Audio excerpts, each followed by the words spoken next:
Hello, everybody. Good morning from Bali and somewhat of an afternoon for Brisbane, for Ella. Thank you, everyone, for joining us for today's talk show. I love these chat shows because, first of all, I love chatting with people who are cubicle crashers beyond myself. And you might have recognized Ella from other live streams that she's come on with me before. But today, we're really going to be sharing the update on her life story so far and her transition journey from the cubicle. So if you guys are here joining me live, say hello on the chat box. And for all of you that are watching this in our social media channels and our platforms on Facebook or YouTube, if you're watching this live stream, there is a Crowdcast link that you can click on to come over to Crowdcast to really join us for a live conversation. You can ask questions in Crowdcast. You can meet other people that are here live with us, and you can actually be submitting some of your burning questions about your career transition, your big questions about starting a business, and Ella and I will help you answer that today during our chat show. So don't forget to click on that link, come into Crowdcast, and join the real conversation that's happening here. We will be sending replays later on as well, so that if you do have to jump off, you have dinner to make, kids to take care of, whatever time zone you're in, we'll make sure that you have pure access to this chat show after we are done as well.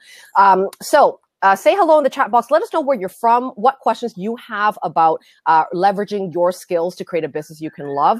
That is what the conversation we're having today is. You know, this is a big question for a lot of people, a big topic actually for a lot of people, which is how do we repurpose our expertise and things that we already know how to do, things we're experienced to doing to create a business that you can start today, right? We're talking about right for right now businesses, not the perfectionist business that's going to be started when you feel that you're good enough or perfect for. So that's the topic we're going to be chatting about today. And this is also a really great topic for us today, as well as we at the team at Screw the Cubicle, Bettina's in the chat box, one of our other team leaders here.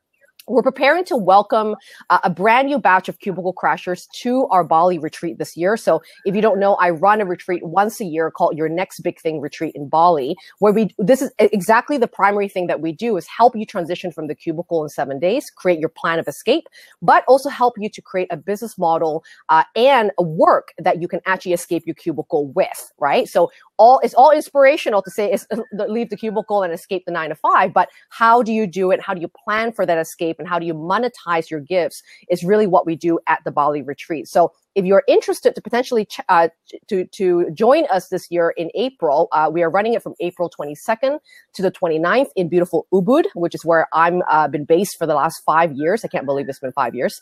You can click on the button right underneath this video and be taken to our Bali retreat page where you can check out all the testimonials, all the things that we've done in Bali, where we have absolutely been helping lots and lots of people be able to create a business they can love, but also really do it with heart and purpose, and of course, a profitable idea. So one of the people that I really enjoy coaching, one of my favorite coaching clients since the end of 2017 is who you see here, Ella Cooke. Some of you may have known her from other things that she's come on to share her expertise about.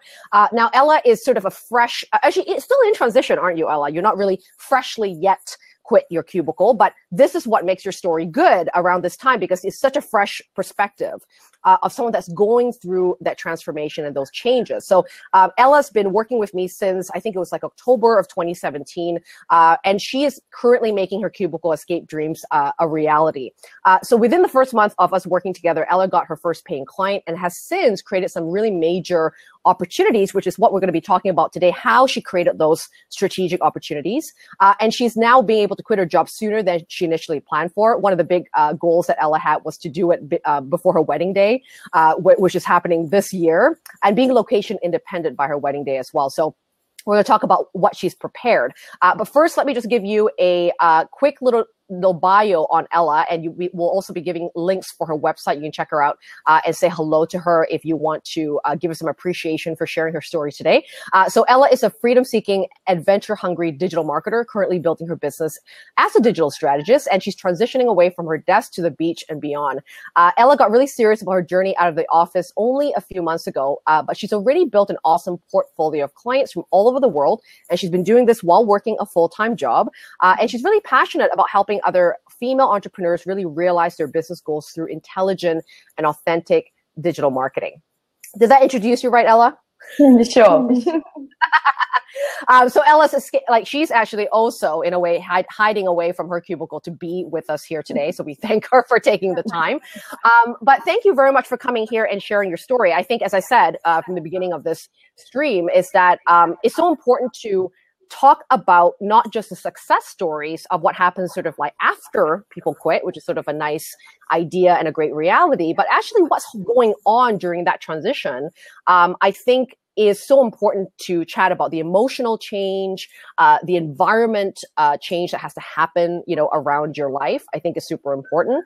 And also what you've done. I think every individual has sort of a different blueprint, right? A really different map to get out of the cubicle, and yours is going to be different from other people, but potentially there are snippets of wisdom that I think all of us can receive from Ella today that can actually be applied to their own journey as well. So first of all, Ella, give us a little breakdown of what caused you to, first of all, decide that I want to go location independent, because you had a great job and you love your job. You do love the work that you do. You're not like, oh my God, I hate everything and I want to quit ASAP.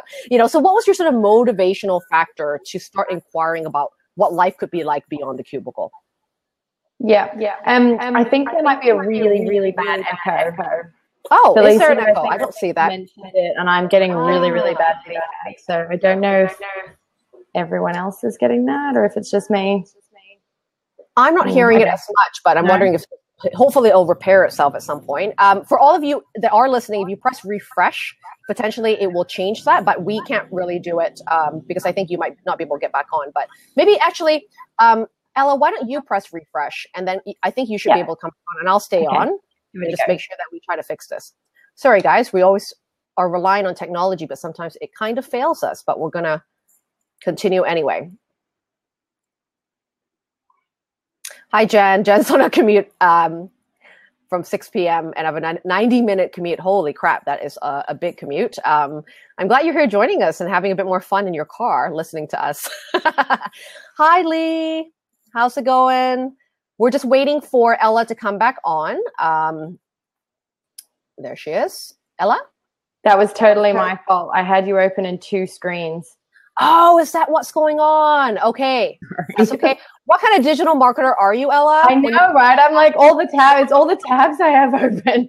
Trying to do two things at once. That's a typical day in the life of a digital marketer right there. Yeah, it's too much. It's too much. So yeah, sorry, I'll answer your question now. Could you just repeat it for me again? Because there was a lot of feedback.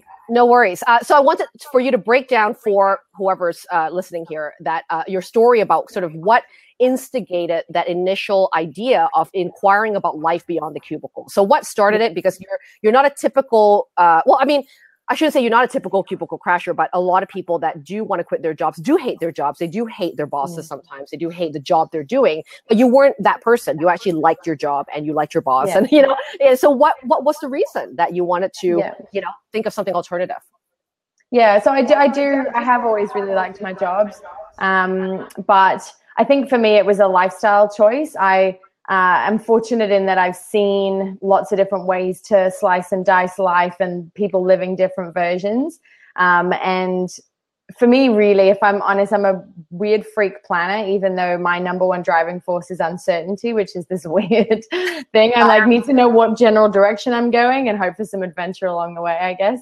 And really, I am fortunate that I found a man that I want to marry, and I'm thinking about having children and, kind of what I want to do in the future. And the idea of going to work 9 to 5 just really didn't appeal to me. I also didn't like the idea of having to try and get maternity leave and try and negotiate all that. I see how stressful it is, trying to manage all of that. And I thought there must be a better way. I've always been entrepreneurial in that I like to take, risks and kind of try out new things and see what happens. And I always have thought that I would want to work for myself one day.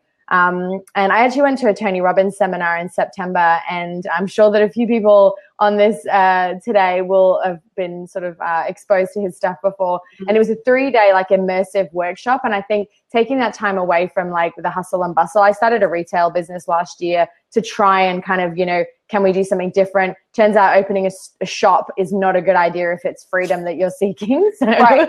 I learned the hard way, but I did learn, and it was an amazing experience. But yeah, I took some time off, went for this sort of 3-day workshop. And when you're switched off from your daily life, just like people would be at your retreat, Lydia, like something different happens. You stop focusing on things you need to get done, and you start kind of looking really deep within. And I knew that this was the life I wanted, and I see it in my head, every day now. And I think that made the big change for me. I could stay in my job. I could, there's a very clear path ahead of me at the job that I've got. If I wanted to make that happen, I'd be really successful, well paid, all the rest of it. But I look at, no offense to my boss, because I love him, I look at how stressed he is on a day-to-day basis. And I'm like, it's not what I want. It's not my idea of a happy, fulfilled life. So yeah, I guess I chose the uncertain and I chose the unknown, because ultimately the hard path will be the most rewarding.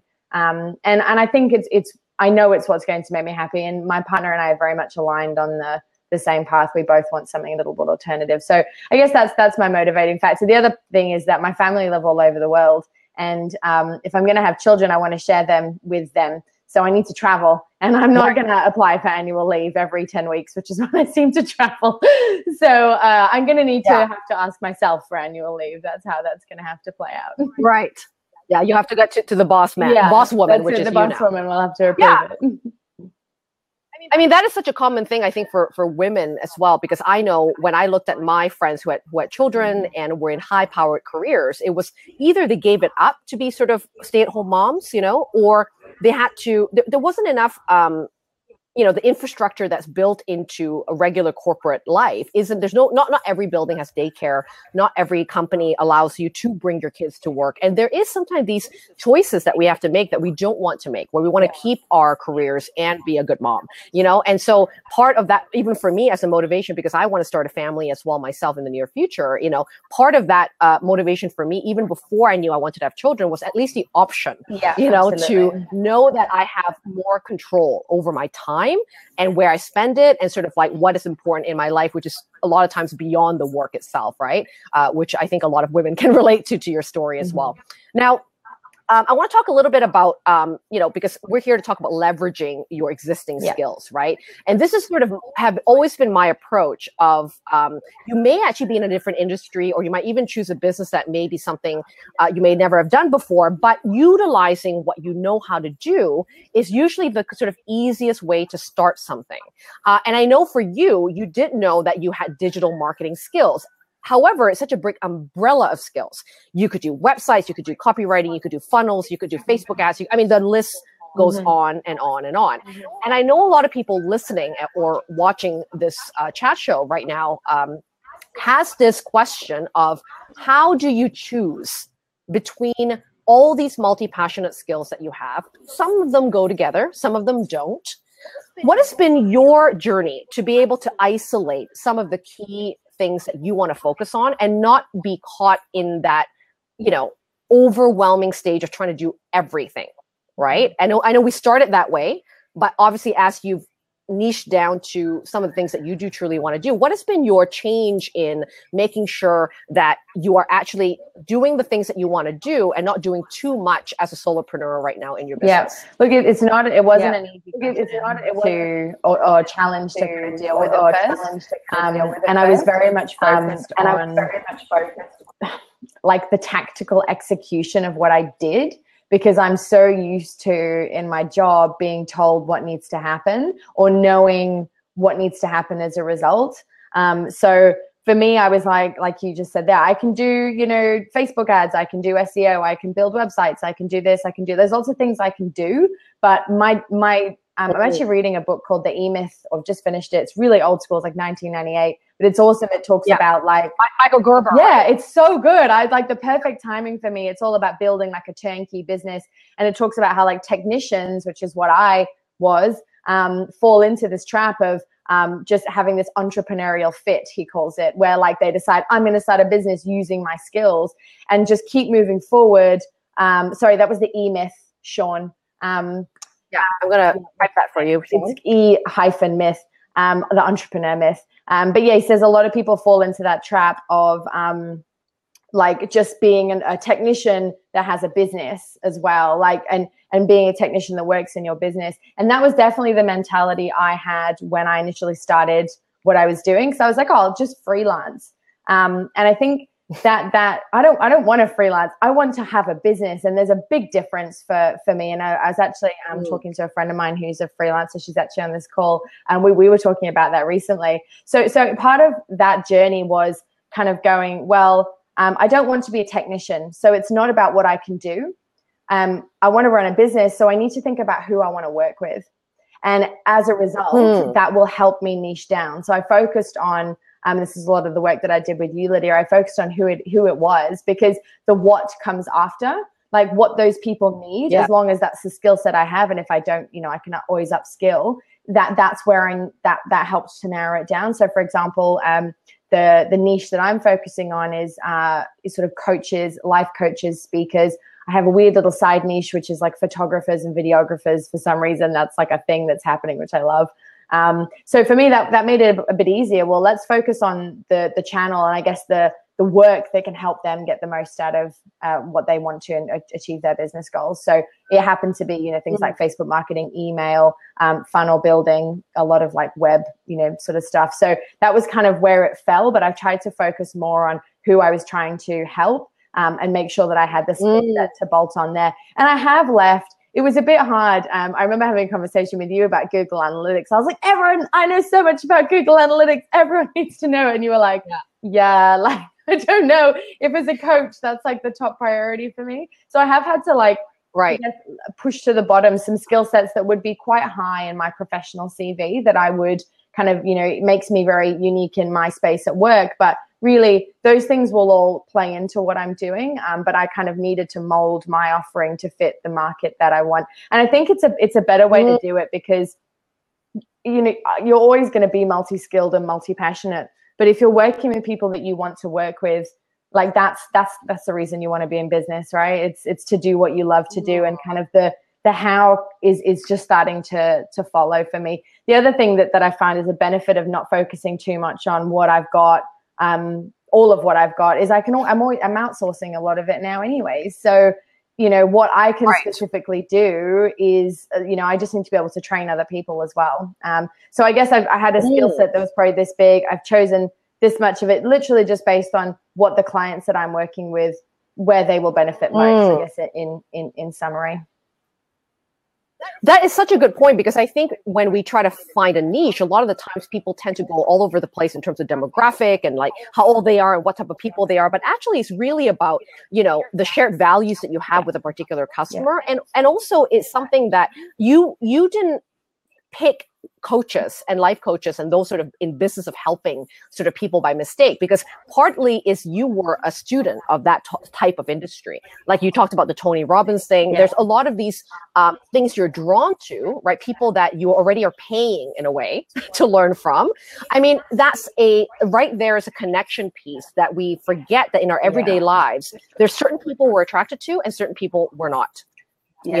And when you are a student, when you're a paying customer of a coach or a Tony Robbins event, what that is already telling you, you're interested in their work. You would back their work. You would love to contribute to the success of their work. So why would you help anyone else, in a sense, right? So a lot of times I think picking who you want to serve and being a part of that ripple effect of like, I'm a part of that. I know that when that person is successful, I was a piece of the puzzle, right? That helped them to that. And I think that, instead of you being a coach, for example, or you being the next Tony Robbins, you're like, that's not maybe what I want, but I want to be a part of that. Can I just make a point on that?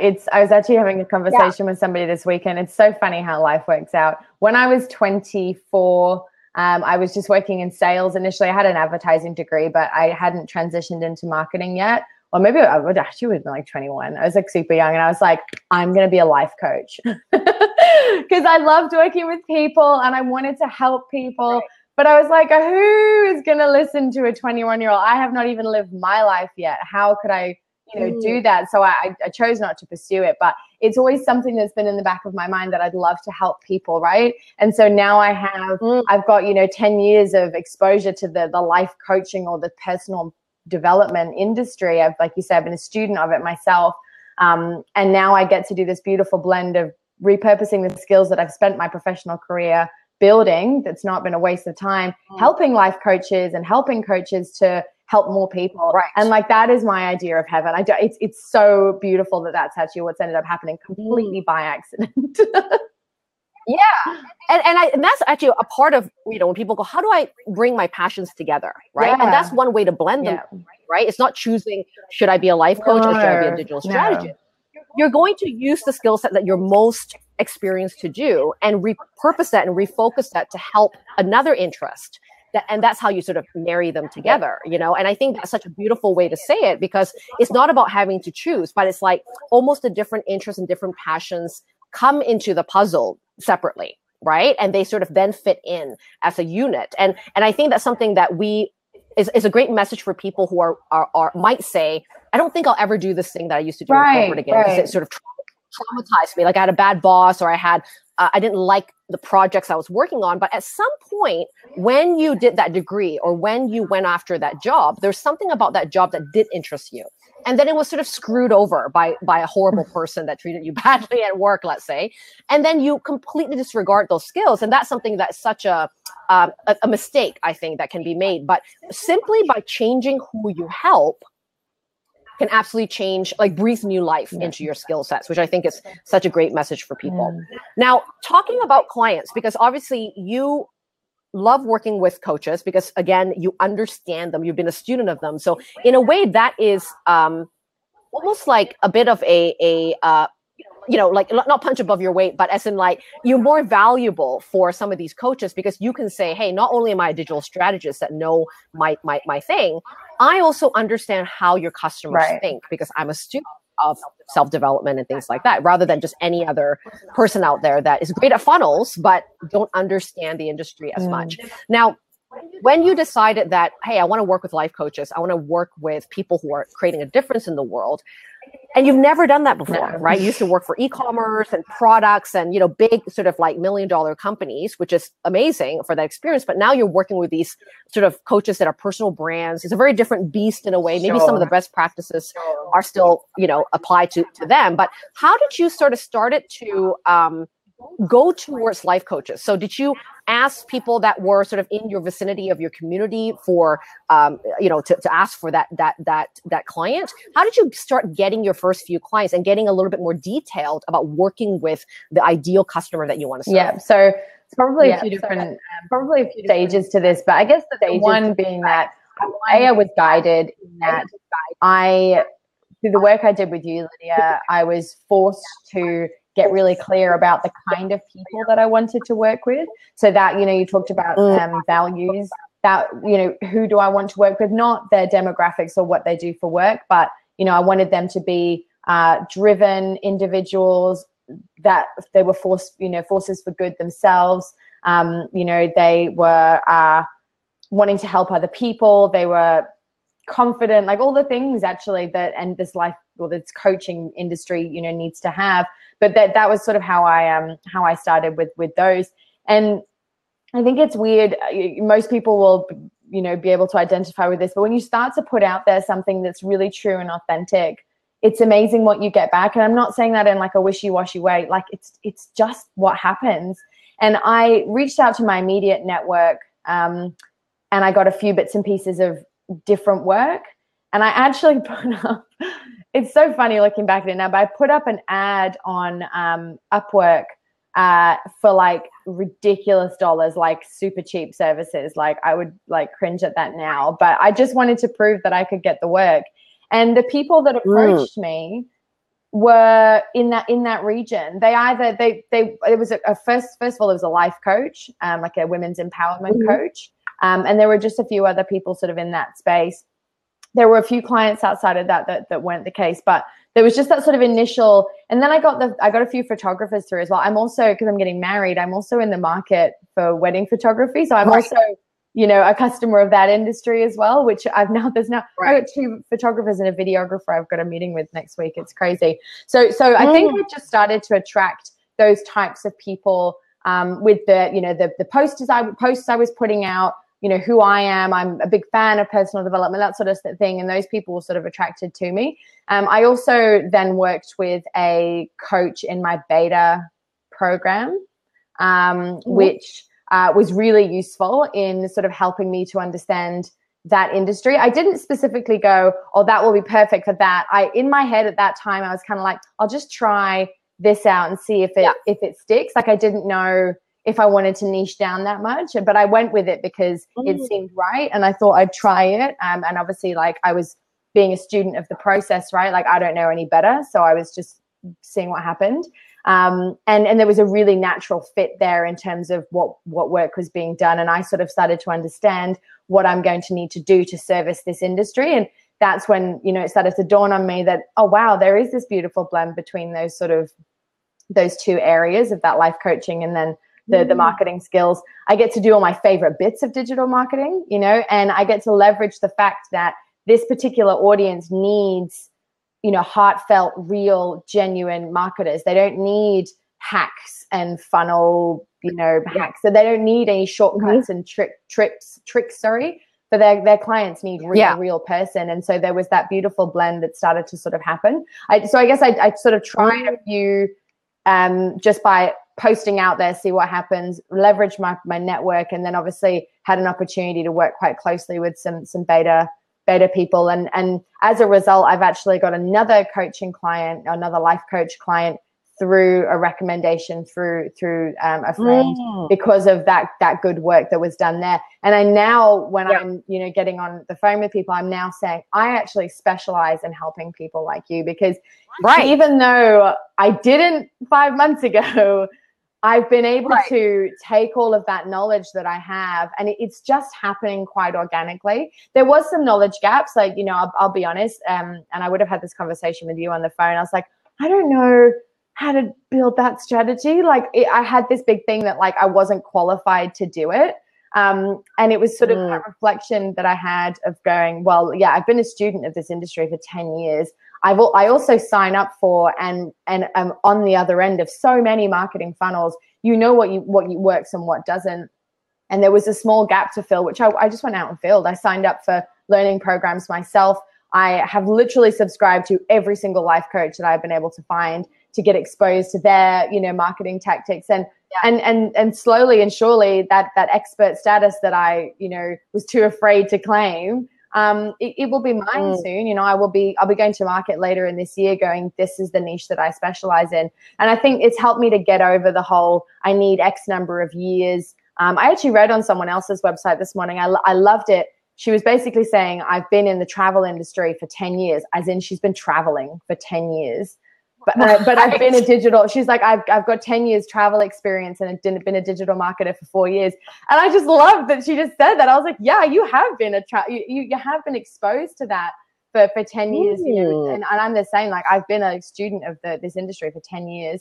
I've been a digital marketer for 6. Like, that's a real thing. And it sort of mushes those together. So yeah, it's been quite an organic process, but also I don't want to say throwing spaghetti at the wall and seeing what sticks, because it wasn't just that approach. It's sort of the idea phase was like, who might I want to work with? I found something and gave it a go, I guess. And because it aligned up with my values and sort of where I wanted to go, it's worked out. I was fully prepared though for it to not. And I think that's important. Like, just because you pursue something going, this is what I want to do, it might not work out that way, or there might be no money there, or there might be lots of things that don't work out, and it's okay to change course. Like, I feel fortunate that this is panning out how I'd planned. And it took many versions, right? Because that first client you ever worked with was like maybe 50% of a fit, and you wouldn't have known. It's like going on a date, isn't it? You're like, I think that's what I posted on my Tinder, and then you meet the guy and you go, wait, that's not what I want. And you can go back and do that again. I mean, really, I look at the journey of finding ideal clients. It's the same thing as dating. You do have to go through a few dates or a few interactions to really get clear about what is that good fit for you, because you are about to embark on a relationship with a client, which has to be someone who fits the approach, who fits the values, who fits, who you know, jives with you on a personality level, which I think is super important to have pleasure as you do the work, because you can do the work, but if it's for someone you don't like doing it for, then you've just created another job for yourself, except now you can't really fire yourself, you know.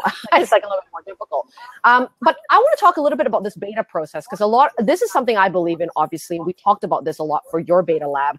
I'm a big believer in validation and also experimentation. Now, a lot of people I'm sure who can relate here, and if you are someone who's a perfectionist and a bit of a type A person and had been really stuck in moving forward with your business, please raise your hand in some way in the chat box. Say that is me. I'm a perfectionist, because I know I come from this background of like never shipping anything, never putting anything out there until it was ready. And entrepreneurship has absolutely changed me around that, because you have to fail fast and often when you're an entrepreneur.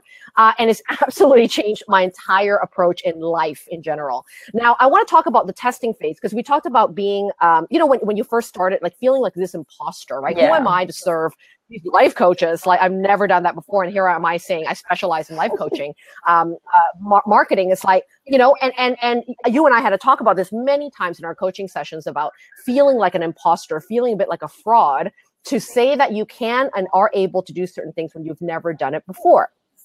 And this is why we ended up setting up this sort of beta lab experience. And for everyone listening who doesn't understand what a beta lab is, or have never heard me talk about it, a beta lab is almost this incubated amount of time. Sometimes it's a month, sometimes it's 3 months, depending on your type of business, where all of it is done as an experiment to take on a handful of clients. It might be like 2 or 3 people that fit your ideal customer.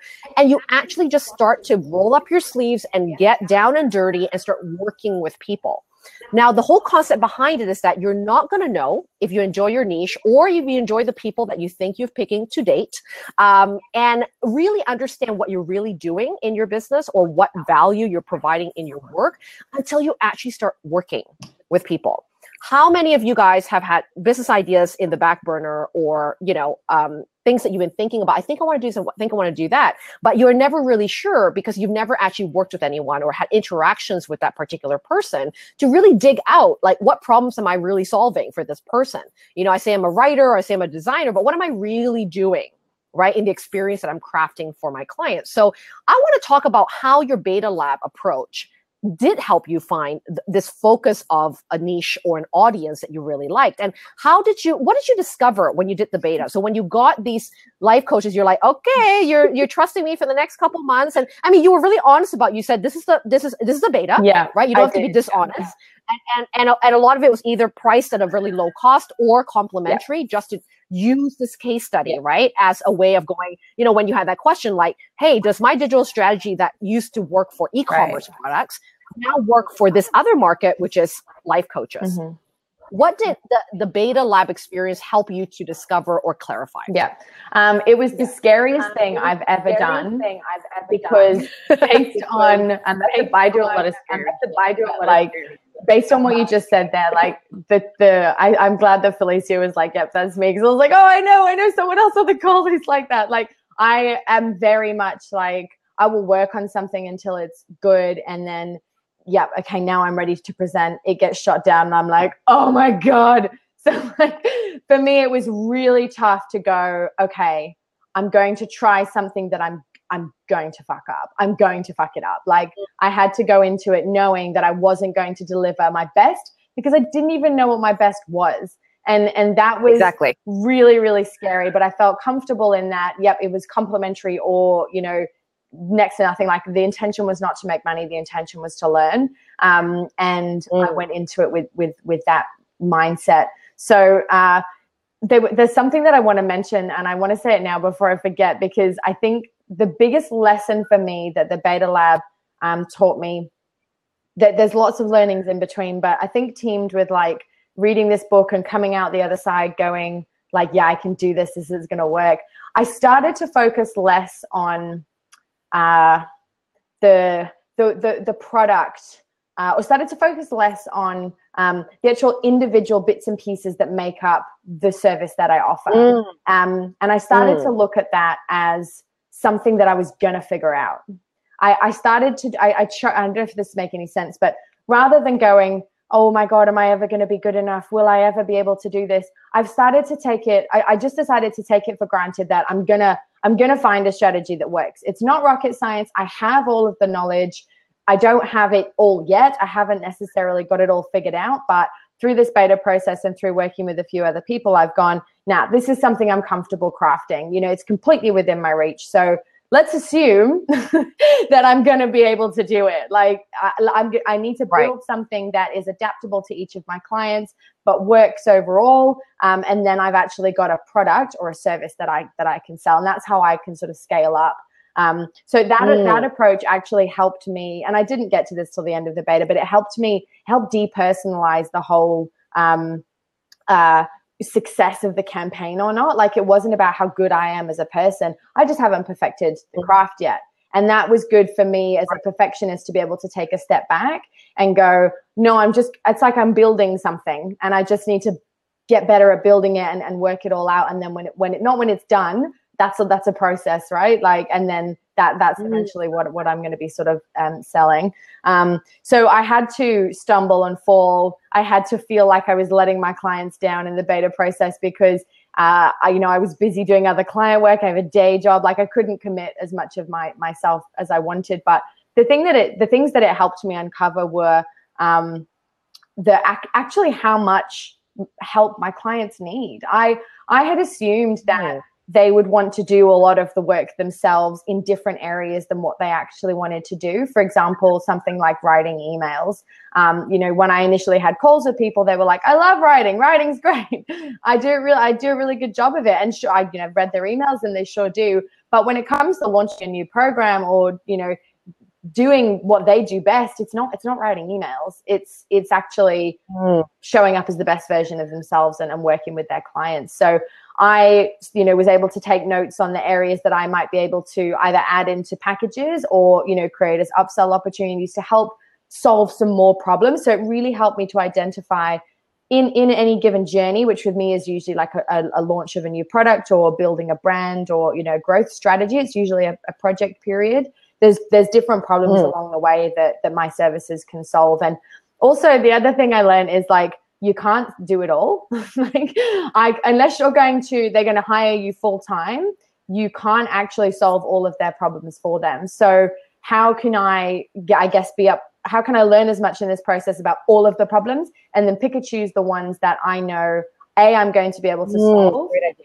B, are also actually profitable problems for me as a business. Like, there's administration problems that I can solve, but is that something that is something I want to be involved in? Not really. So yeah, it helped me to kind of identify what I can put into, I guess, an overall offering. And it helped me to I've actually built quite a few processes in that beta lab as well. So I built like the client onboarding draft, the checklist that I need, some of sort of the SOP stuff. I also needed to solicit feedback.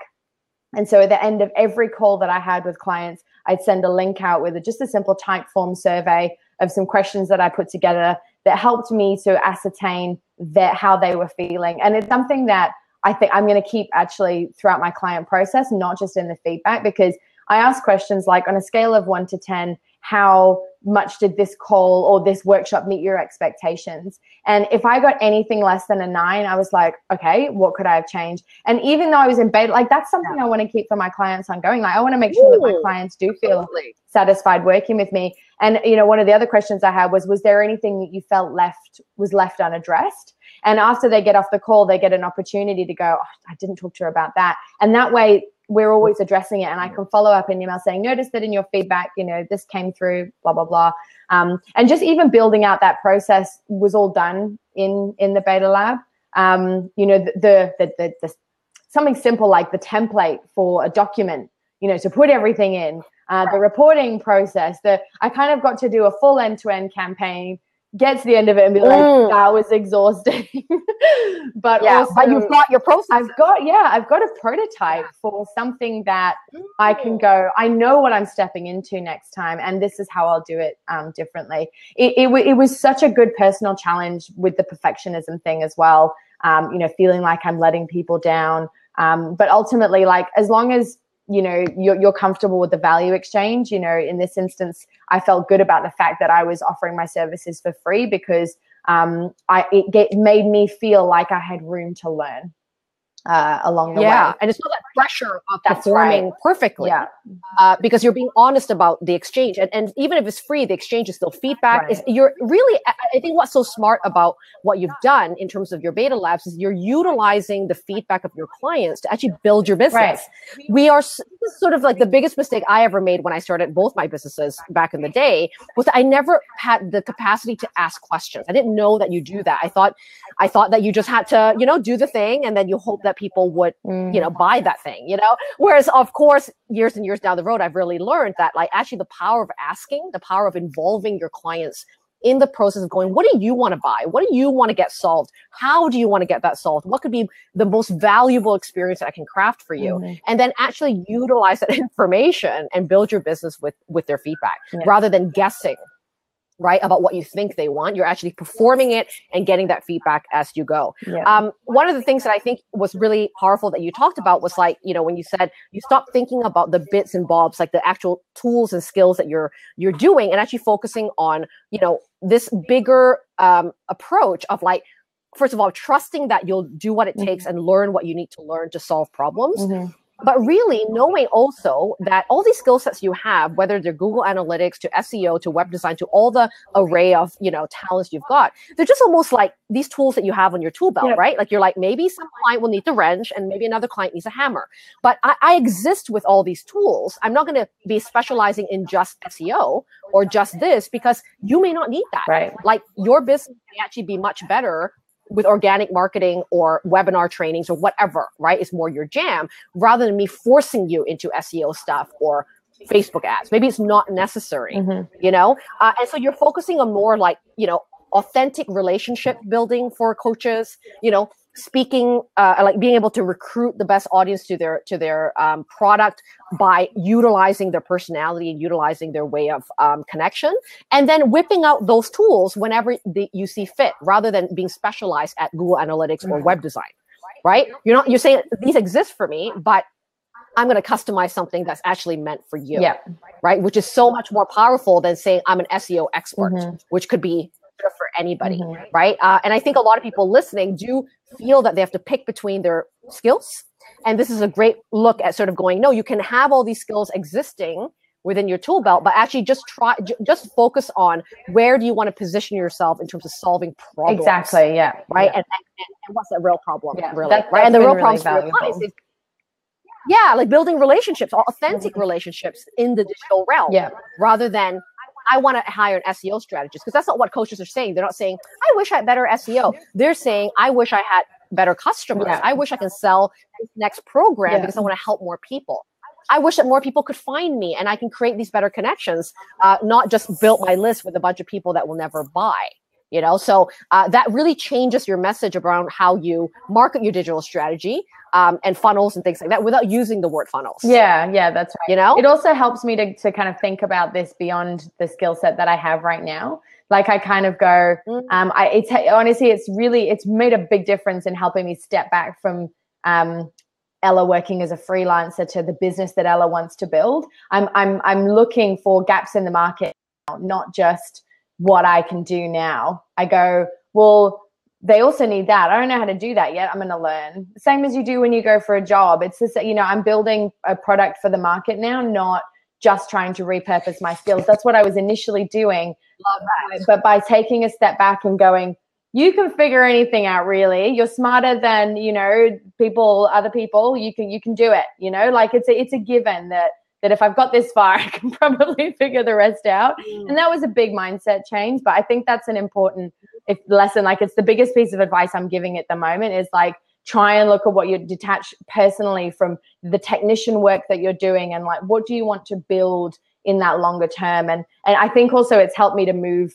faster as well, in terms of not getting too hung up on the bits and pieces, and just trying to go, well, how can I get to the result quickest for my clients? And then I can package that up. And ultimately that means I can package it up and have other people do it for me. It's not about what else is in her brain. It's about a process that we build out. And then all I need to do is rock up and, chat to my clients, flesh out the strategy with them and then brief it into a team. Like that's my ideal. So. Excellent.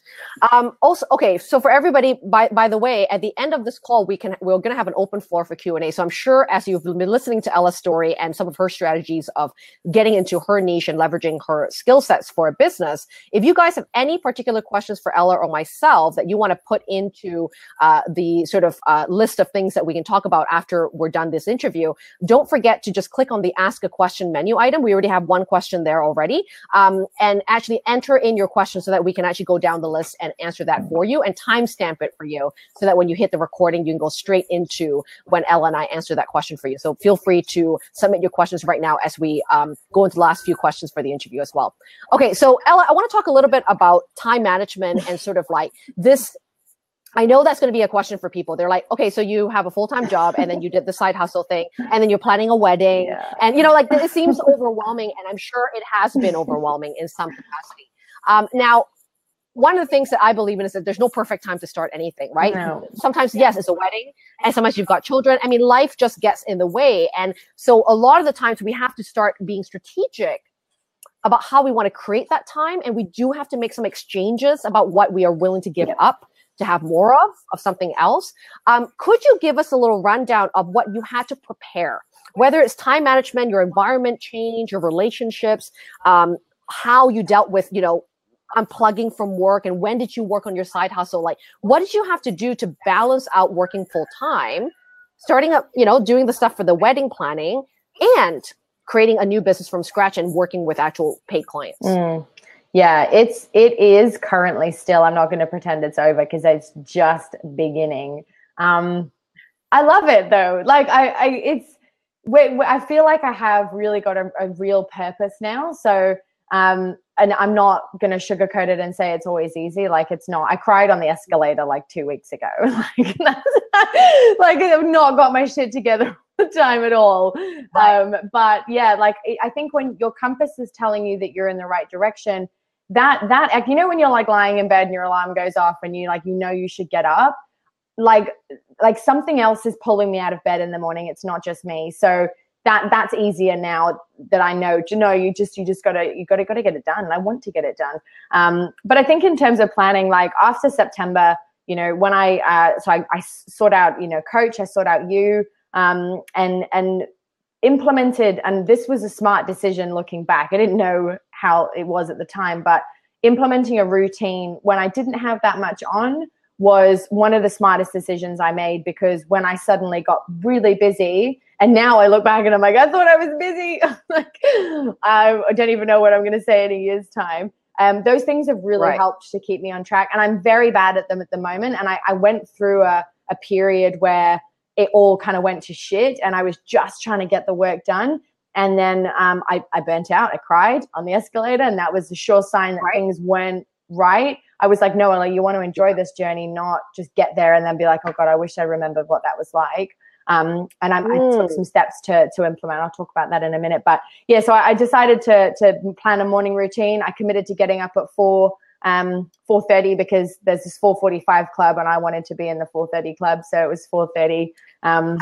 There's the high achiever. Yeah. I was like, oh, I can do better. I made sure I wrote a page of the Daily Stoic every morning to ground me, did a quick yoga routine, went for a half an hour walk in the park, listened to a podcast to inspire me. And that was my hour in the morning of just, feeding my soul and getting centered on what I wanted to do. I had a Tony Robbins priming routine that took 20 minutes, and then I set about doing what I was doing. And that worked exceptionally well for me. And I gave myself an hour in the morning to do my side hustle work, and then basically whatever I had in the evening. I used to work out a lot more than I do now because I've had to give up a bit of that for the side hustle stuff. I'm trying to shred for the wedding, and it's killing me, but you've got to make sacrifices. I will have my cake, a lot of it, and I will eat it at some point, but right now I'm just making it work. Jen reads the Daily Stoic. It's amazing. I love it. It's on my coffee table. I have it on audiobook. Yeah. That's my way of starting the an audiobook. It's beautiful. I think it's good to kind of remind yourself.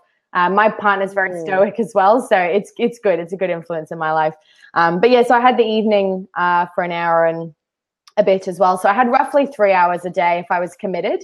So I my partner's very logical. I'm not. So he's good, I'm kind of, I'm taking on this client and this one, he's kind of going, you only have like 15 hours in a week. And I'm like, oh shit. Yeah. Like that's a problem. Yeah. And work wasn't that busy, my day job. So I did kind of, sorry if my boss ends up listening to this, tinker around at work, here and there. But really it was those 3 hours a day. And over time, it just filled up like crazy, really. And sorry, my battery is actually about to die. I'll need to plug this in while we're talking. But yeah, like it did start to fill up, and I had to give up some stuff. I had to start saying no to baby showers that I didn't really want to go to, but saying, oh, I'll do something else instead. And then the thing that I had to make sure I did was not sit at home and watch Netflix. That I actually, sorry, just quickly let me do this and then it's done. That I actually, I think it's so important to know that what you are exchanging, because at the end of the day, to create time, as you said, we only have a certain amount of hours a day. It's not easy to sort of go, I'm just going to add on something else to the mix when I already have a busy schedule. We also almost have to look at it, right? Like with this new perspective of going, what can I remove out of my schedule? What do I need to block particular times for? Like as for you was morning time, that's your best sort of time before the world agenda gets onto your plate, where you have the most calmness and space, right, to work on your side hustle, rather than at the end of the day when after work could be quite hectic for you. You don't want to be working on something after work potentially, and so you're really doing I think the idea of the practice of routine and the practice of having a ritual is so important when we're actually in full-time jobs and starting a business, because it can feel chaotic when you're starting something new for the first time. And having that ritual every morning or whatever that time block is for you is going to discipline you in showing up, right, for your business, because that's really it. You go to work because you have to go to work or you'll be fired, right? But when you go to work for your business, you sort of can be quite, I'll just do it when I feel better, or I'll just do it when I'm not, having such a chaotic schedule. But we have to consciously do it, right? We have to consciously create that time and space for it. And that may actually include you eliminating some of the things that you used to spend time on to be able to sort of let go of that space to do more with it now. Yeah. And like my partner's been negotiating my relationship, as well. Like we're planning our wedding, and oh my God, like don't do that. Don't start a business and plan a wedding. Like I don't regret many things, but I wish I'd staged this differently. I just hired a planner is what I ended up doing. I was like, looked at my time. I was like, is my time worth, like, what can I earn now in those hours versus what the planner cost? And she was actually more cost effective. So I just went with her. But yeah, I had to kind of say to my partner, like, this is what I want to do. This is what it's going to require. We're going to have a different relationship for the next few months. And this is why. And he's, obviously supportive. If I hadn't had that conversation with him, we'd have fallen out. He would have been like, you're never here, you're off doing this. But I was just really upfront with him, as I always am. And I was like, let's just talk about it as much as possible. And it's great. Actually, it's funny, what's happened is I've given him some more space than he needs, right? Like he has all this free time because I work all the weekends. He has started to explore so many things that he wouldn't have necessarily dedicated the time to. He went to a hackathon a few weeks ago. He's joined all these like meetup groups and is actually started to think about what he's going to do when we leave in July. He wants to build a business as well. And it's this thing that's happened that was unintentional, but now that he's got all his own space to explore his own things, that's what she worked out really well. And like, I honestly couldn't ask for somebody more supportive. Like he's just been phenomenal because he sees how hard I'm working. But because I was sort of upfront to him and to my friends as well, I kind of said, I'm not going to be able to do all of the things that I want to do. And I think as well, I started to look at what time off meant to me. And I know that I'm going to need every few weeks, I'm going to need an entire 24 hours where I don't do client work or focus just on my business.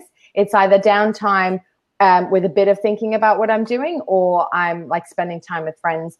So I started to do things like schedule in dinners in the evenings where it's functional because I have to eat, but I also get to spend time with my friends, which for me is downtime, right? Like it's a meditation in a way that I don't have to think about anything that's going on with me. I'm listening and learning from them.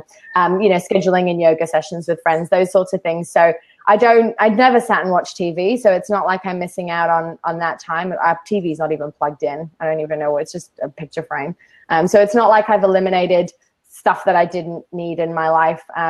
And you do have to say no to lots of things. You just have to. You go, my priority That's a big one. Is this, and people understand, and if they don't, then they don't get it, and either they will when you get to the next stage in achievement and what you're sort of searching for, or maybe they're not somebody that you need to sort of have around all the time. Yeah, absolutely true. I think saying no is one of the big things, right? Saying no to things that are not leading you to now this new life goal that you truly want to have, and know that things are temporary. When we start anything, there's an investment of time. There's an investment of your your energy for that focus of time to build anything, and it's not going to be a forever thing. I mean, as you've been doing it for the last 5 months, it's been busy. We're not going to sugarcoat it for people. It's like a walk in the park. It's not. Yeah. But every day we are making micro decisions for our lives. And every micro decision is either getting us closer to the life we want to have or not. It's I mean, that's what I do. Yeah. I mean, sometimes I can't decide, and I have to ask myself that question, like saying yes to that person, to go for lunch, which sounds really just whatever, but that hour of time is important for me. Every minute counts for me, in my life. And so that's the question I always ask, is like, is that decision I'm about to make leading me closer or not closer to my life goals and my professional goals that I want to have? And then you can make more conscious decisions about where your time is being spent, and actually know that when you do spend that time, you're not resentful, right? You're not spending it with people or doing certain things where you think you have to do it versus that you want to do it. And I think having those boundaries, of time and what you want to do, and even the boundaries that you've decided on for your work, like through the beta, you're like, okay, I could have done this whole thing, but now I have these boundaries of like just this thing. I mean, that is such a freeing thing to experience, isn't it? Empowering thing to go, I don't do that anymore, and I only will do this. And if that's not for you, good luck, and we don't have to work together. Right. And I think that empowerment, the autonomy to be able to say that for yourself in your life and your work decisions is really that freedom we are all seeking for, which is awesome. Okay. Last question for you, Ella, before we go into a bit of the questions that people will have about your journey. I want to know, sort of like, now that you've had this 5 month, amazing like journey of going from holy shit, I don't know if I can actually quit my job and do the things that I want to do in time for going to Ireland for my wedding, going to Spain for your wedding actually.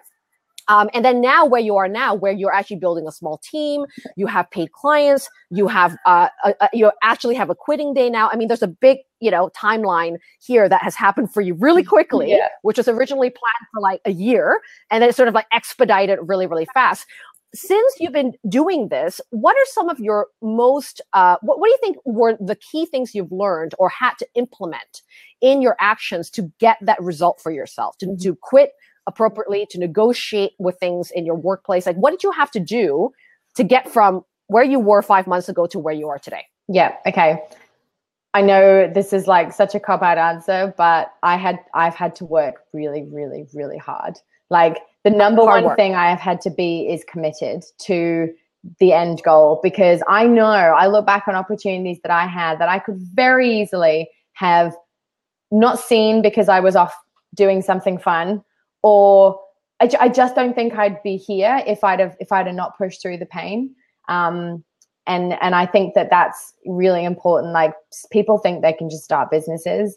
It's a lot of work. It's not a reason not to do it. It's just something, when someone says it's going to be a lot of work, like, you don't know until you've done it. And I didn't know until I'd done it. So I think getting comfortable with that and knowing that sometimes I'm not going to want to do it. But like, I literally just find my body just takes me to my desk and sits down. Now it knows this is what we do. We just hustle and get it done.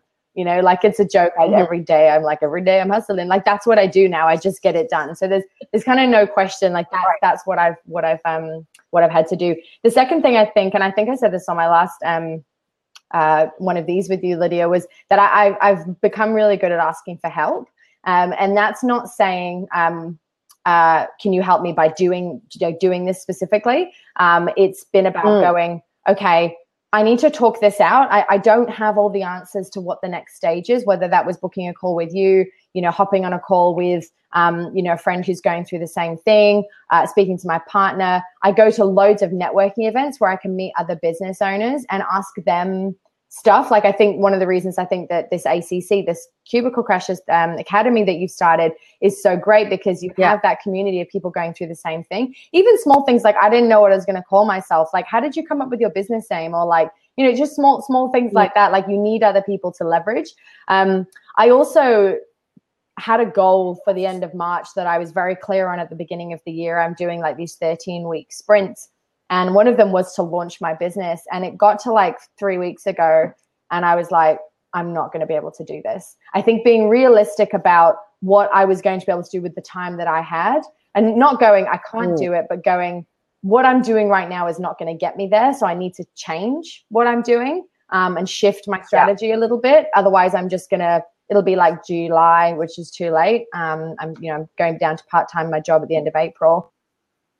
I reached out for help. I decided to hire somebody, which was huge for me, because I was like, it's like somebody 20 hours a week. Like that's a wage that I was decided to take on in the business. But I knew that I needed somebody that I could rely on, that would help me get everything I need to do done whilst I'm serving my clients.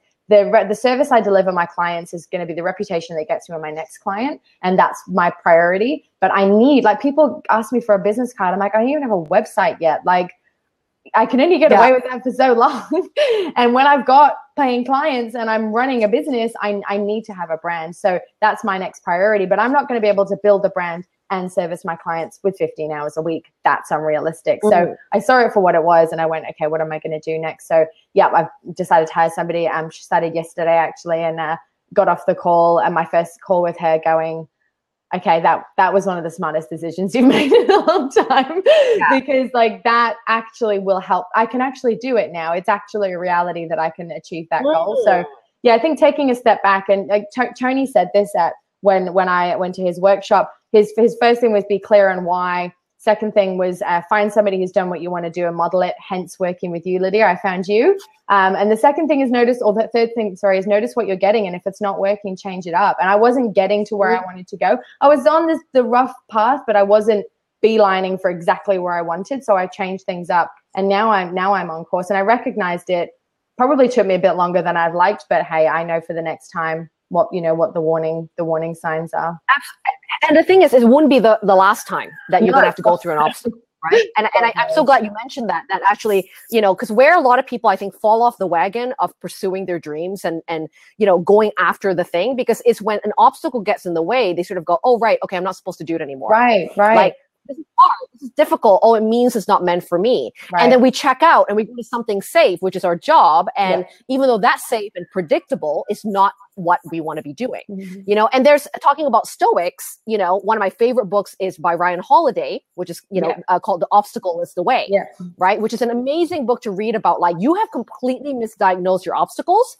You made it mean that you're not supposed to do that thing because it shouldn't feel so negative and difficult. But actually, you just completely brought it to mean something difficult for you. But actually what it means is that if you the reason why there's an obstacle in the way is to actually, the door to the right answer is actually right beyond that. Right? I mean, that's such an old saying. It's like, the life of your dreams is just beyond the problem that you're currently having. But people feel like they're not meant to have that problem. But actually that is the biggest clue as to if you can actually work your way around what this obstacle means, how you can persevere forward, what you need to put into place to make this obstacle a little bit less daunting, which is right for you hiring somebody. Then you can actually manage to build this thing that you actually really want to do. And I love the fact that you looked into, like, getting some assistance even before you get like super, super big. Because that was sort of one of the mistakes I made, where I didn't hire until it got to the point where it's out of hand. And by that time, I was already so exhausted in my first business and not actually even having the processes or systems in place to hire someone, that I had to spend a whole month just creating like all the templates and things again, because everything was in my head and I couldn't outsource it to anyone. And I'm so happy to hear that you're open to that, because right now you do have a job still. You have some money coming in from clients and a paid gig to afford a part-time employee. When you made the decision to share part of your salary in a way with a team member, what has that released you to now be able to focus more on in your business that feels more pleasurable?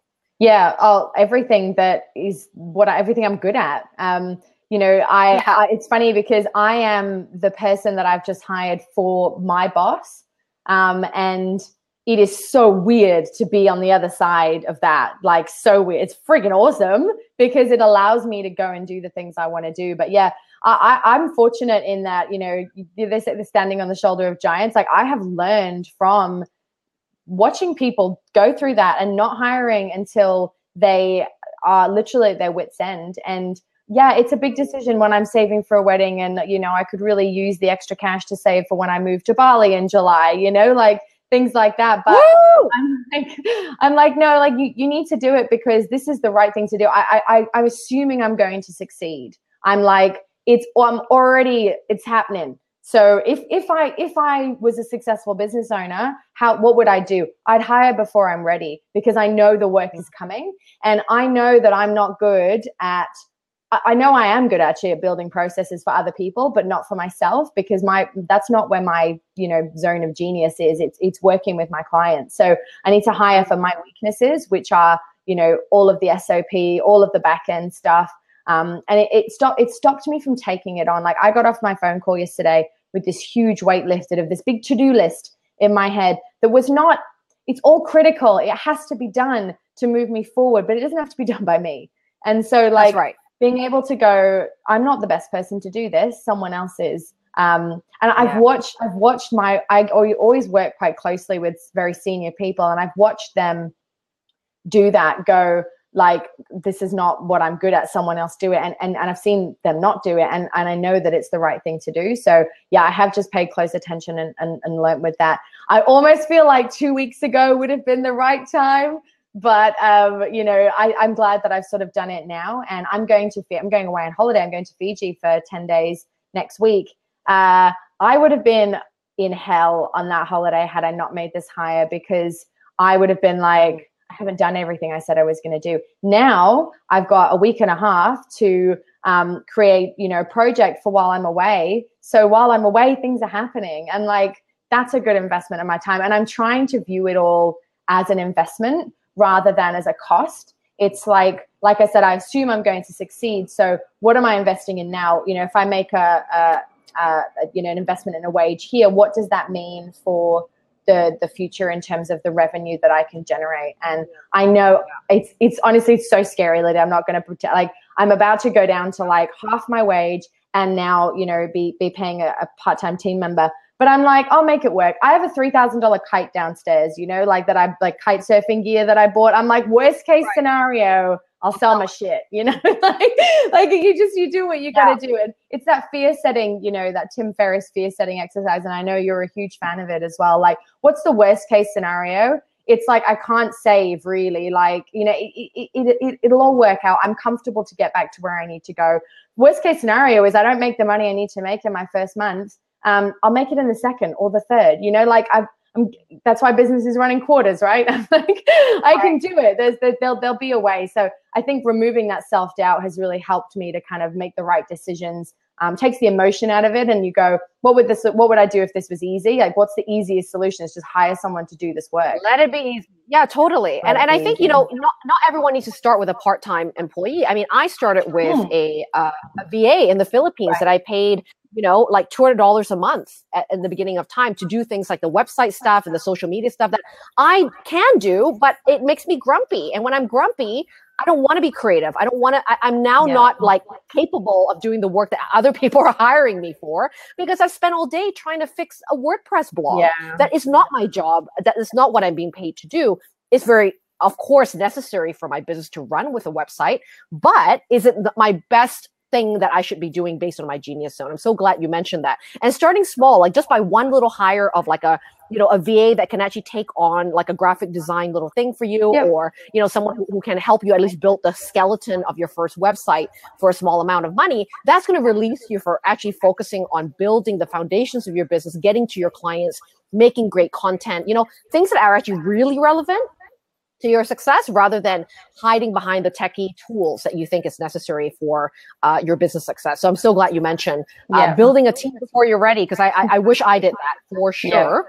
Can I just on the VA thing, Lydia, just I did hire a VA a few months ago, and I actually, you know, it's the whole like notice what you're getting. For some people that would work really well. I have really high expectations, and I also I think my communication is very conversational and very kind of, I need someone to be on my wavelength. And I know for me, I recognize that I was going to need to change what I was prepared to pay for that. And also the level of commitment. You know, I knew that a VA wasn't going to help me achieve specifically what I need right now. They can't help me build my brand. I need a part-time team member who's integrated into my business, who I can rely on. That was just what I needed at the time. It definitely helped. You know, I use VAs for my client work, for example. And what's lovely now is I have a team member that can manage my VAs, so now I don't have to deal with them. You're building like a little ecosystem in your entrepreneurship business, less as a solopreneur and now as a really small business, right? Which is going to be scalable in time, but you're doing it in small bite-sized pieces rather than this big empire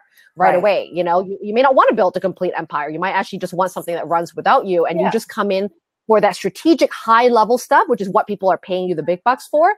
And then leave the operations and administration, all the things that are going to burden your time, but it's not actually necessary for you to be, as you said, the one to do it at all, right? Again, more boundaries, a lot of saying no, so that you can say more yeses to the things that you actually want to be doing, which is the reason why you want to start a business in the first place, right? For pleasure. Awesome. Thank you so very much for sharing this, Ella. I'm sure that people are going to get so much from your story, and knowing that you're currently going through it and what you've managed to do in 5 months is such a testament for, you know, this idea of committing to a decision that you're making the time to commit to those things, and actually going with the motions of when every obstacle, and you had more than one obstacle come your way, and actually persevering through them has opened up these opportunities for the next door that you didn't even anticipate would be the next door. But being, you know, open-minded about it and seeing opportunities instead of obstacles, I think has been one of your biggest secret weapons in that mindset shift for getting to the result that you want to go. You've been one of my secret weapons too, Lydia. Well, I'm so glad to have been part of your journey. It's been awesome to like do that with you and work with someone that's so committed to good work, which is always a big pleasurable for me. Now, before we go into a bit of Q&A, and again, if you have any questions for Ella, please go into the Ask a Question menu item, and we'll go through that question that's been submitted there. But either put it on the Ask a Question menu so that we can record that section for you, and you can watch it in the replay or in the chat box, and we'll be sure to do that for you.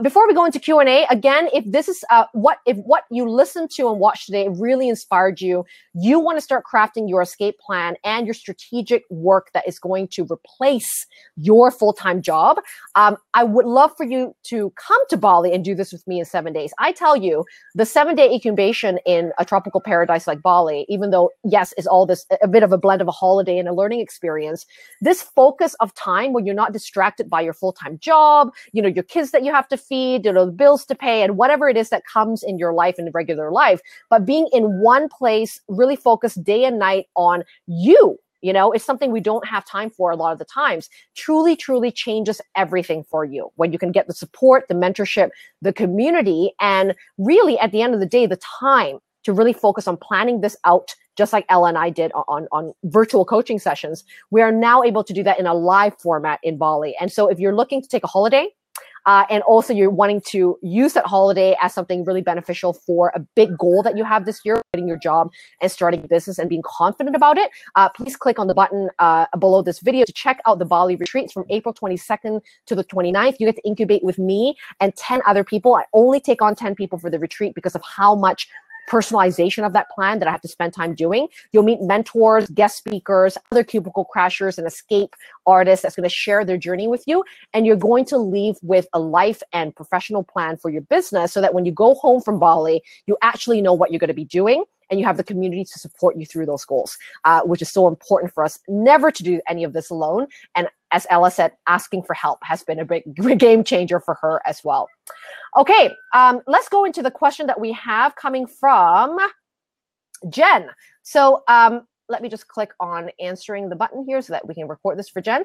So Jen's question is, I would like to know how to handle starting a side business when colleagues at the 9-to-5 can see what you're doing via social media. I know, Ella, you've also had this question for yourself in the beginning of time.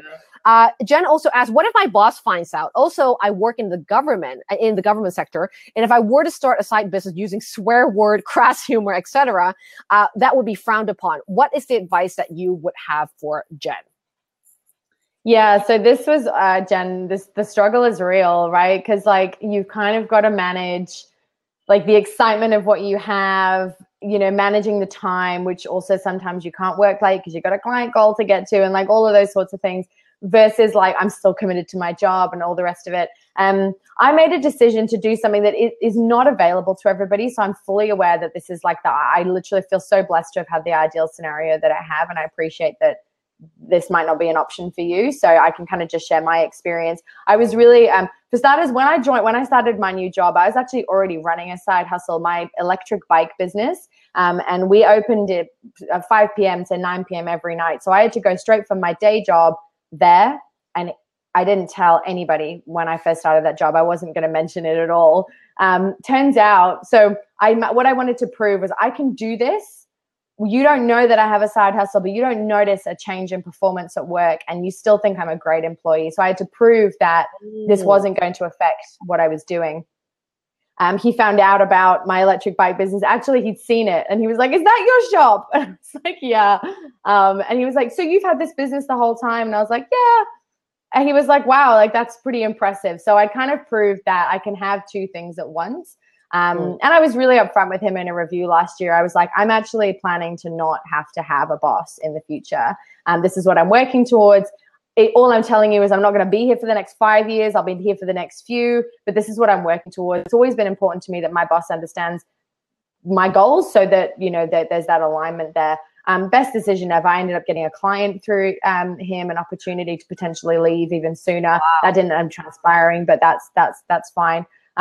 So I guess you talked about social media. So I was very open about my bike business and it didn't work out. So I closed it after 6 months with my partner. We had a temporary retail store and we closed the business. So I'd already done the whole BYO boss. Oh my God, so great. And then like, oh yeah, we fucked it. So that for me, I was a bit more probably humble in my approach this time. Also, this wasn't I'll try and run a business. This is like, I'm going to do this. So I just put my head down and got on with it. And I shared it with a few close friends at work and that was it. And then as I've just had to, I can't post anything on social media that I want people, that I'm not comfortable talking to people about. That's just what life is for most people, I think, at the moment. I posted, Lydia and I did a talk a while ago and I posted that on my Facebook and that was a bold move for me because there were people that I knew would see it that didn't know that I was doing it, but it had a really interesting effect. Someone came up to me at work and was like, "Oh my God, I had no idea you were doing this. I just started my own side hustle and we now are connected." And, she's like, we just talk about this over lunch all the time now. And my boss didn't even like see it. He's just too busy, so he didn't even see it. And you can actually exclude certain people from seeing. I was just going to say that. Yeah, so it is an option. Like I may even have done that for my boss. I can't remember. I got no comment from him on that. And there would be certain things. I haven't posted this talk today because I'm supposed to be at work. So that's just, I guess, creating the boundaries of like what's disrespectful and like a blatant abuse of like my position and what's sort of appropriate. Having to leave work on time because I have client calls is totally fine if I can't do the overtime anymore. Like I don't get paid for it anyways. Like it's, you know what I mean? Like there's certain expectations I think that they've got of me. And as long as I can meet those, I think it's okay. In terms of what I do I guess I won't be posting anything that I wouldn't want to post as an employee as well. So you mentioned about like the swearing and the humor. Like I just, if it's something that I wouldn't behave like at work, then I won't post it. That's again, it's just my personal approach to it. And once you've got a side business, like I'm going to have a separate Facebook page. I'm going to have a separate brand. They will occasionally cross over, but maybe I'm just careful about who I share that messaging with. I'm in a fortunate position. Pretty much everyone knows that I'm leaving in July now, and I will soon, once I go down to part-time, be able to be very vocal about what I'm doing. But I have to be respectful. Like people choose to be there every day, and that's good enough for them. So I can't go in there going, I've chosen a better life. Like I'm not gonna do that. So I think it's just a bit of a fine balance. Yeah. If that answers your question. Excellent answer. Yeah. And Jen, I had the same issue when I was working my own side hustle while working full time, because I was actually doing a side hustle in the same industry, where I was in a different role in the industry because I had a non-compete contract with I was working with. So I wasn't opening another school, but I became an agent, sort of like a boutique agent that was almost a customer of my old employer. And so what I had to do was also, in a way, set up the privacy settings in my Facebook to actually exclude particular people that were my coworkers, my boss, my boss's sister. Like I had to literally go through the list of my Facebook community to handpick, who are the people I have to extract from this list so that I could post openly. Now, here's the thing. I have obviously a potty mouth. I have really crass humor as well. And you're right. I mean, what Ella said, like if you who you may not be at work may not is the person that you may not want to be on social media. However, what I also want to say about that is that who I was at work at the time was not the real Lydia. So the real Lydia was someone that was going to say it like it is and be a bit crass in a way. And I didn't want to hide anymore from that truthfulness or that blunt way of saying things. So in order to do that openly and not have to think about who am I going to be now, which mask am I going to put on to be on social media with, because I was so sick of that mask already, I just had to either remove those people from my Facebook or put them on this private, sort of blocked list from seeing my wall, but allow myself to have that voice. So when I started to Screw the Cubicle blog, which was not a business at the time, was literally my own blog of like documenting my identity crisis, being a first-time entrepreneur, I wanted to talk about my truth. I wanted to share those stories with my friends and family, and I didn't want to hide that voice. So I think using that privacy setting or just simply removing them sometimes from your Facebook, if you're possibly not even talking to them anyway, is going to allow you to be the person you really want to be. Because that was the point of me quitting in the first place, which was, I'm sure you guys can relate, is that you no longer want to be work you and personal you and those two people to be different.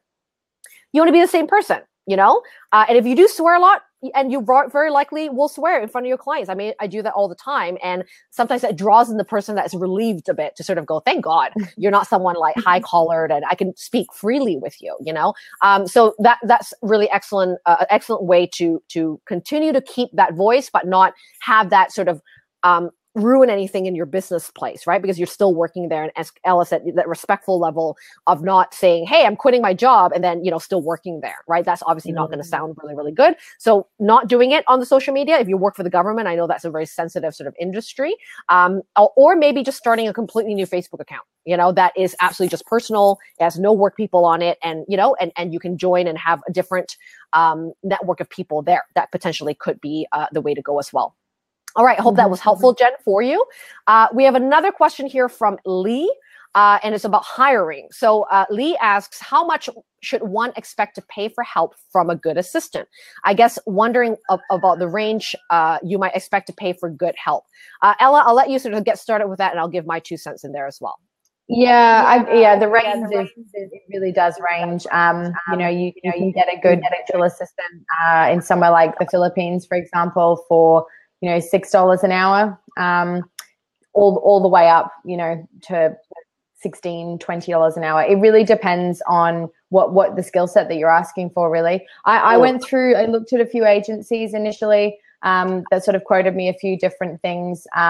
Ultimately, I just went for what was the right fit in terms of what I needed for the business. I knew I needed to up my budget to get better help, really. So that's what I ended up doing. And I think I've tried to change the tasks that I'm allocating to the different VAs that I, obviously pay a different rate to, depending on, what can be done by who. If somebody that has, is going to be more of a researcher, is going to be better on that task, then I'll have them work on those things. If it's more sort of the, I call it like the minutia, like just the small bits and pieces, the fiddly bits that anybody could do, that's where I'll have sort of somebody who doesn't cost as much working on those things. But yeah, it's a bit of a minefield out there. There's lots of companies that offer VAs. I personally will go off recommendations from people. That's worked out really well for me. Yeah, I mean, that's a great question, Lee. And as we're talking about hiring before you're ready, very likely we have to budget for a small team member to get started, just to even be disciplined, to know what it looks like to work with someone. And to be honest, for any control freaks out there, hello, me, this has been great practice to actually go, oh my God, I'm going to actually trust this person to do this part of my business. And perhaps they might even do it better. However, you do have to train, right? Like to be able to have great assistants, team members, VAs, we have to first of all be able to enroll them into the type of business and culture that we want to start, right? In our own workplaces in a way, to manage expectations, right, of what you are instructing them to do, and really lead. So you're really showing them how you want to work, what is good quality work in your standards, what do you expect from them, and what they can expect from you as a leader when you first get started. And I always recommend, Lee, is to do a trial period. You don't know. Again, it's like the dating game. You have no idea it's going to work out or not. And sometimes people look great on paper, and they have the skill sets, but sometimes it's the attitude and the behavior that could actually make the difference. I always say hire for attitude and train on skills. I'd rather have someone that have half the skill sets that I need in whatever job that I'm hiring for, but have the capacity, the attitude, and the perspective to want to actually be able to learn. And people who are willing to learn are so much more malleable and so much more flexible, which is what you need in a small business, because things change all the time.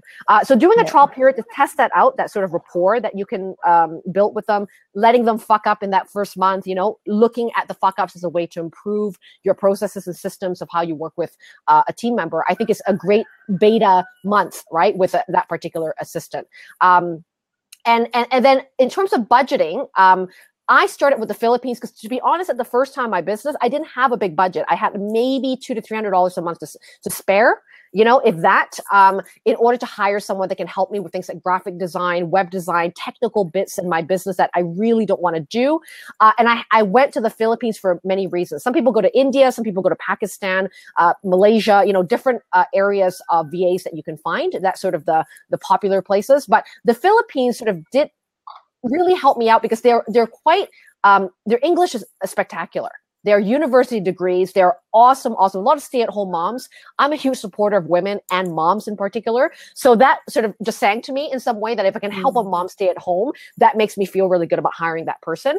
And because, again, our dollar is so, especially if you're in the US or the pound, rate or Canadian rates, that dollar can go so far in the Philippines because, it's such you can really, like, for $200 to $300, it's someone's like part-time or full-time employment really in their rate. So you will get a good pick of the litter in a way of really highly educated people that are very fluent in English, and they are quite good as VAs in the Philippines. Now, the only thing that I would think about is that you have to be very specific about what you believe fits under the role of being a good assistant. Is this like personal assistant? Is this social media stuff? Like, the more that you can hire a specific person for specific tasks, the better. But in the beginning, maybe it's a bit more of a general VA just to see where they can fit in. But don't give them work that they're not going to be good at, because they're just going to actually cost you more money. So that's why the beginning 30 days or 1 month of that trial is to actually try to identify where those areas of strength that can come from your VA. They'll say they can do everything, but you're actually going to look at the behavior, look at what they can achieve fast, something you don't have to give much instruction for. They're just really proactive there. That's something that's of interest to them potentially. That is potentially the role that you want them to specialize in. But starting with the Philippines for me was really great, which allowed me to build some systems and trainings around working with a VA, and then later hiring an OBM, which is an online business manager, who is Bettina, who you guys know from the community, that can do a lot of higher level stuff, strategic things, planning out campaigns, being my right-hand person, whereas a VA is more like being told what to do. They're not going to do strategy or any of that. They're not paid to do that. And knowing when you hire someone more strategic, like a Bettina, right, for an OBM, which may not be where you start right away, but the VA is a good place to start. So VAs in the Philippines, Lee, are, for part-time hours, anywhere between $200 to $300 a month. And that's really going to help you get started. Or you can just hire for task by task. Going on Fiverr.com is $5 per job. You can get someone to design a flyer, a banner, things like that for free. For $5, not free. And then being able to sort of negotiate rates for sort of part-time work for them if you can afford something like that. Okay. But going with your budget and then starting with small jobs, I think is the way to go, Lee. All right. Felicia's not hearing us, but hopefully she can press refresh. We're almost done anyway. So those are all the questions that you guys had for us. Thank you very much for spending time with Ella and I today and getting your jam on all the things that we're talking about today about leveraging your 9-to-5 skills to create a business you can love. I hope that planted some seeds about the mindset changes and the approach from Ella's story and the discussion we had today about now is the perfect time to make all those imperfect actions, because all of it is going to look imperfect. And actually by moving with imperfect action is where clarity is born. Thank you, Ella, for coming here on the show today, sharing your story, doing all the things that a lot of people are afraid to do, and being able to share your journey of imperfectness, actually, and all the fear-mongering things that you had to go through to achieve that success. Now, if people wanted to find out more about connecting with you, finding out more about the digital strategy work that you do for women coaches, where can they find you? So I will have a new website up and running in just a couple of weeks. But I'm on LinkedIn as Ella Cooke. I do have a website up, greenandginger.com.au, and that has a link through to my LinkedIn on there. But I'm pretty sure I got tagged in a few things on Facebook. So if you want to connect with me on Facebook, yeah, you can find out more from me there. But I will launch. I'm part of the Unconventionalist group, and I will launch my new brand when that launches later this year. So yeah, I also just wanted to say, like, I wish you guys like all the best with everything. This is the most exciting time of my life. And thanks, Bettina. There's the URL, the business, the name that I hate now. Yeah, this is the most exciting time of my life, and I'm sure it's the most exciting time in yours as well. So like, I'd love to connect with you guys. And if you have any other questions, like, I don't have it all figured out. I don't know any of the answers, but I'd love to hear about your experiences as well. And thanks, Lydia, for giving me the opportunity to share and hopefully help a few people out. Yeah, and I can't wait to see you in Bali when we celebrate your quitting day. Oh my God, stop. So exciting. Like with an actual real coconut under some tropical trees. But this is like the first thing you talked about when we first started, and it's actually happening, which is amazing. Thank you, everyone, for joining us. We love these chat shows. If there's anything else, we're going to be emailing you the replay. You can email that email back. Just hit reply and talk to me. I actually read all the emails. We always want to find out from you, what do you want to learn next? Who would you like us to invite on these chat shows? What do you want to talk about? Because every time I host anything like this, it's really for you. So your suggestions matter. Please give us your feedback about what was the strongest thing that you learned that you want to implement in your life today based on our discussion with Ella. Let us know in the chat box, or just hit reply in the email we'll be sending to you, and give us your feedback about what do you want to learn and what can we create for you in our next chat show or next webinar training that's really going to help you get unstuck, to help you get to the place that you want to be in your business and your life. Thank you, everybody, wherever you are. Have a great morning, afternoon, night. And we'll see you again in our next webinar training. Thanks, Ella. Bye. Bye. Bye.